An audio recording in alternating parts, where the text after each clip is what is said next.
Hello welcome students, আশা করি তোমরা সকলেই খুব ভালো আছো। জ্ঞানজ্যোতি কোচিং সেন্টারের পক্ষ থেকে তোমাদের সবাইকে আরেকবার স্বাগত।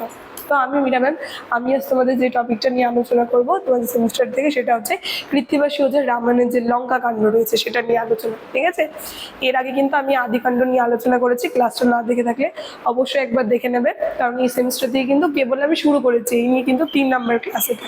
ঠিক আছে, দেখো আলোচনার বিষয় শুরু করার আগে খুবই একটা গুরুত্বপূর্ণ ইনফরমেশন তোমাদেরকে দিয়ে যায়। তোমরা যারা যা ভাবছো এই সেমিস্টারে আমাদের সঙ্গে অনলাইন ক্লাস বা নোটসের জন্য যোগাযোগ করবে, তাদেরকে বলে দিই বোর্ডের কর্নারে 2টি নাম্বার দেওয়া আছে, যে কোনো একটি নাম্বারের মধ্যে কল করে নিয়ে আমাদের সঙ্গে সরাসরি যোগাযোগ করে নিতে পারো। আর বিভিন্ন রকমের ইনফরমেশন নিয়ে স্ক্রিনে দেওয়া আছে, আমি আর আলাদা করে বলছি না। ঠিক আছে, আলোচনার বিষয় চলে যাচ্ছে। দেখো, প্রথমে বলেছি রামায়ণ যে রয়েছে কৃত্তিবাসী ওঝা রচিত যে রামায়ণ বাংলা অনুবাদ, যেখানে রামায়ণের লঙ্কা কাণ্ড নিয়ে কিন্তু আছে ক্লাসে আমার তোমাদের সঙ্গে আলোচনা। ঠিক আছে, কি বলছে, পঞ্চদশ শতাব্দীর বিশিষ্ট একজন কবি, তিনি হচ্ছে কৃত্তিবাসী ওঝার রচিত এই কৃত্তিবাসী রামায়ণ, ঠিক আছে, বা শ্রীরাম পাঁচালী বলা হয়। এই শ্রীরাম পাঁচালী বাংলা সাহিত্যের এক অমূল্য সম্পদ এবং এর অন্যতম প্রধান ও আকর্ষণীয় অংশ হচ্ছে লঙ্কা কাণ্ড, যা রাম ও রাবণের চূড়ান্ত যুদ্ধের বিবরণ এবং রামচন্দ্রের বিজয়ের গৌরব কথা ধারণ করে, যেখানে লঙ্কা কাণ্ডের মূল ঘটনাবলী ও কৃত্তিবাসীর নিজস্ব বৈশিষ্ট্যের সংক্ষিপ্ত বিবরণ কিন্তু নিচে দেওয়া আছে। ঠিক আছে, এই যে লঙ্কা কাণ্ড যে রয়েছে, এই লঙ্কা কাণ্ডের এক এক করে আমি আলোচনায় যাচ্ছি। প্রথমে লঙ্কা অবরোধ ও যুদ্ধ, যেখানে শ্রীরামের বানর সেনা সমুদ্রে পেরিয়ে পৌঁছানোর পর যুদ্ধের যে প্রস্তুতি। ঠিক আছে, মানে লঙ্কা কাণ্ড নামটা শুনে আমরা বুঝতে পারছি, যেখানে রামায়ণের লঙ্কা কাণ্ড মানে লঙ্কায় যাওয়ার যে ঘটনা, সেই ঘটনার আর কি বিবরণ রয়েছে। ঠিক আছে, যেখানে সমুদ্র পেরিয়ে বানর সেনা নিয়ে শ্রীরাম কি করেন, তিনি লঙ্কার আর কি যাওয়ার জন্য প্রস্তুতি নেন, শুরু করেন। এবং কৃত্তিবাস মূল সংস্কৃত বাল্মীকি রামায়ণের আক্ষরিক অনুবাদের চেয়ে এটিকে বাংলার লোকসাহিত্য ও সমাজনক করে উপস্থাপন করেছেন।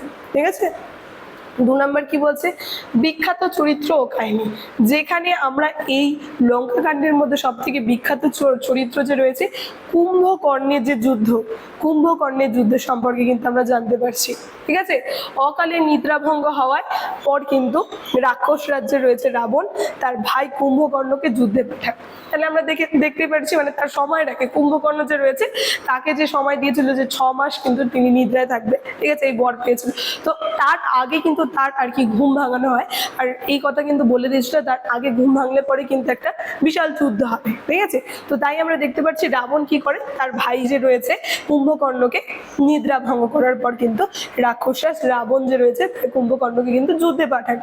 এ বলছে যিনি রামের হাতে নিহত হন, এবং যেখানে মেঘনাদ বধ আমরা পাচ্ছি, রাবণের পুত্র ইন্দ্রজিৎ বা মেঘনাদ অদৃশ্য থেকে যুদ্ধ করে রাম লক্ষণকে কাবু করে ফেলেন। পরে কিন্তু লক্ষণ মেঘনাদের যে যজ্ঞাগারে সেখানে আঘাত এনে তাকে কিন্তু বধ করে। এইভাবে কিন্তু আমরা মেঘনাদ বধের জায়গাটাও কিন্তু পাচ্ছি। ঠিক আছে, তারপরে 3 নম্বর চলে আসছি। 3 নম্বর বলছে কৃত্তিবাসী রামায়ণের বিশেষত্ব, যেখানে বিশেষ যে ঘটনাটা নিয়ে আলোচনা করা হয়েছে, কি বলছে, রামের অকাল বোধন।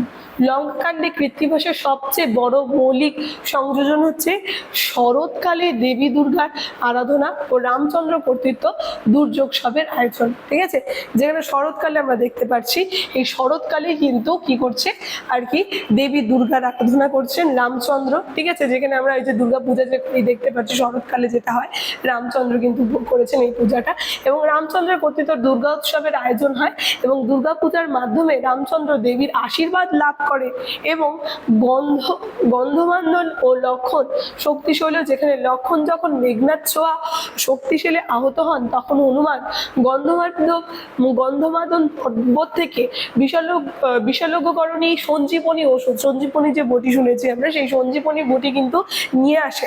ঠিক আছে, তার সঙ্গে সহজিয়া ভক্তির ক্ষেত্রে আমরা দেখতে পাচ্ছি এই কাণ্ডের মধ্যে সংস্কৃতের যে বীরগাথার চেয়ে বাঙালি জীবনের আবেগ, ভক্তি এবং ভ্রাতৃত্বের যে দিকটি সেটা কিন্তু ফুটিয়ে তোলা হয়েছে।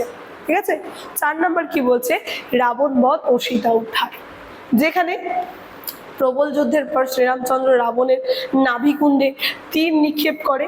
পরে আমরা দেখতে পাচ্ছি তারপরে কিন্তু এইভাবে কিন্তু রাবণের বধ হয়, এবং রাবণের মৃত্যুর পর বিভীষণ লঙ্কার রাজা হন, এবং শ্রীরামচন্দ্র সীতাকে উদ্ধার করে অযোধ্যার উদ্দেশ্যে যাত্রা করে।